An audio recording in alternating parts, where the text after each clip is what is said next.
So today I wanted to kick off with something exciting. The guys down at Warner Brothers were kind enough to send me a Plantronics Rig gaming headset.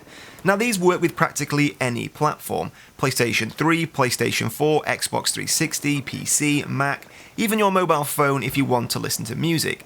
So if you would like a chance to win one of these headsets, all you have to do is tell me down in the comment section below which premium service you've enjoyed the most, Battlefield 3's premium or Battlefield 4. And of course, don't forget to leave a like on the video. Now recently, I found myself going back and looking at all the pre-release trailers for Battlefield 3, remembering all the hype and excitement we had surrounding that game. Now for me personally, I've never been quite so excited for a game as I was for BF3. I was a big fan of Bad Company 2, but I always thought the graphics did slightly let it down.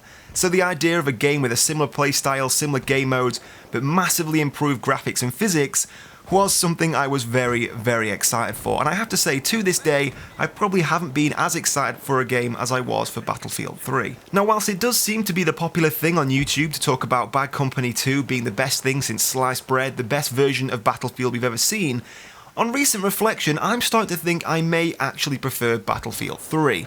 Now of course, there are some ifs and buts in there. I do think the Bad Company 2 maps were probably some of the best we've seen. Arica Harbour for me has got to be one of the all-time favourite maps in the Battlefield franchise. So, while some of the maps in Bad Company 2 are no doubt better than the ones in Battlefield 3, especially their level of destruction and the way they actually work, I probably found myself enjoying Battlefield 3 a little bit more. Now it is only recently I've come to this conclusion. I do think you probably have to put an equal amount of time into each game before you can make a fair assessment. Now of course Battlefield 4 has nearly been out for a year now, and I've almost put 300 hours into that game, so about the same amount of time I played Battlefield 3 on PC and Bad Company 2 on PlayStation 3. Now of course we've almost seen all of what Battlefield 4 has to offer now. We've seen the Final Stand DLC in CTE, so using the magical power of hindsight, we can now look back at Battlefield 3's premium, Battlefield 4 premium, and also the VIP system we saw with Bad Company 2, and really assess which we enjoyed the most. Now I am only looking at these three games because these are the games I've played whilst I've been a fan of the Battlefield series. Of course I joined with Bad Company 2, and it does seem a lot of people are in the same boat. A lot of people joined with the Bad Company series, or if not, they joined with Battlefield 3. Now I think we can safely say that Battlefield 4 isn't going to win this competition. In fact, Battlefield 4 has probably been the biggest letdown we've seen in the Battlefield franchise since maybe Battlefield even began. Not only has it been riddled with problems, I actually now think in hindsight the premium service just didn't have the same variety we saw with Battlefield 3. Of course, with that premium service they tried to cover a wide spectrum to try and please every type of Battlefield player. We got heavily infantry focused DLCs like Close Quarters, we also got things like Aftermath which did have vehicles but were still a little bit more orientated towards infantry.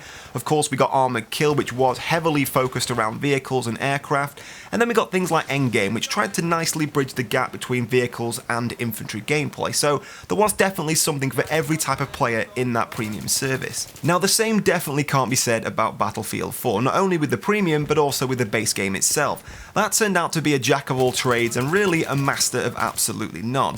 With Battlefield 3, we not only saw DLCs and maps specifically designed for a type of play, but also specific game modes. If you take a look at the Close Quarters DLC, of course that was perfect for infantry gameplay, things like Domination, Team Deathmatch, and then of course we had things like Armored Kill, not only great for things like Conquest Large, but also air superiority, tank superiority, so we really saw great maps specifically designed for a type of play. Now in Battlefield 4, every DLC had nearly all the game modes crammed into a single map, and I think we all know if you try to play Domination for example on certain Battlefield 4 maps, it just doesn't really work because it hasn't been taken into consideration when designing the maps.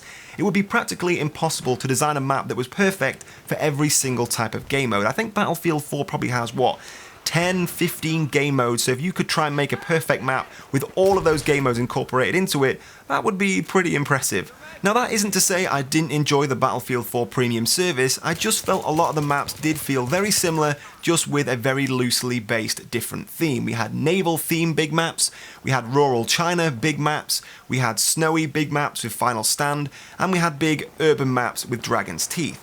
Now I probably would say Dragon's Teeth is a DLC that stood out a little bit differently from ones we had in other DLCs, but again, they were very comparable with things like Flood Zone and Siege of Shanghai that we had in the base game. So I do feel that Battlefield 4's premium has lost some of the variety we not only saw with Battlefield 3, but also with Bad Company 2. Now of course Bad Company 2 was a free VIP system, you didn't have to actually buy into the maps, you did get them for free, and it is a shame to see that system is no longer in use. But of course those maps again did show variety. One of my favourites was Harvest Day, a big open map with lots of green fields which, if you were a sniper and using your ghillie suit, could be very effective. But it also had lots of small town areas, great for infantry combat, and it was a map that felt very different to things we already had in that game. Of course, a lot of Bad Company 2 maps were either desert or snow environment, so to see this very green, lush environment was something pretty different. But these are just my opinions. In the comment section below, I want to hear from you guys. Which game have you enjoyed the most? Battlefield 3, Battlefield 4, or even Bad Company 2? And which do you think had the best premium DLC? Which do you think offered the best after the game was released? For me, it does have to be Battlefield 3. This, for me, is definitely the best all-round game, including its premium service. But as I said, I want to hear from you down in the comment section below. And of course, if you do answer those questions, you will have a chance to win yourself a Plantronics Rig gaming headset. And of course, if you did enjoy the video, a like is always appreciated. But in the meantime, guys, thank you for watching, and I'll see you soon.